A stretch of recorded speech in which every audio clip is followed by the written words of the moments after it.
জনগণকে আমরা আমাদের যতটুকু সাধ্য ছিল, যতটুকু এবিলিটি ছিল, জনগণকে আমরা বুঝিয়েছি গণভোটটা কি।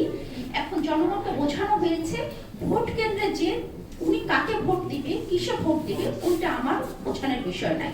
ওনাকে আমরা পুরো বিষয়টা বুঝিয়েছি গণভোটটা কি, যার যার ভোট কেন্দ্রে উনি যাবেন, উনি কিসে ভোট দিবেন ওনার একটা ব্যক্তিগত বিষয়, ওনাকে অবহিত করার বিষয় জেলা প্রশাসন পক্ষ থেকে আমরা সর্বাত্মক প্রচেষ্টা চালিয়েছি এবং মনে হয় যে ওনারা অবহিত হয়েছেন।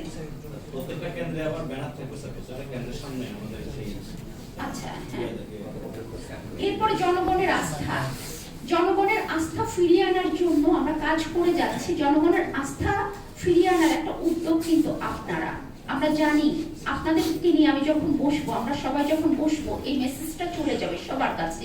তার মানে কি, আমরা এখানে আমাদের কর্মপরিকল্পনাটা বলছি আপনাদের কাছে। আমি জনগণের আস্থা চাই, জনগণের, আমি বিশ্বাসী যে জনগণের আস্থা আমাদের উপর আছে। আপনাদের কাছে আমি উদাত্ত আহ্বান জানাচ্ছি, আজকের এই প্রেস ব্রিফিং এর মাধ্যমে আমরা সুষ্ঠু নির্বাচন করতে চাই।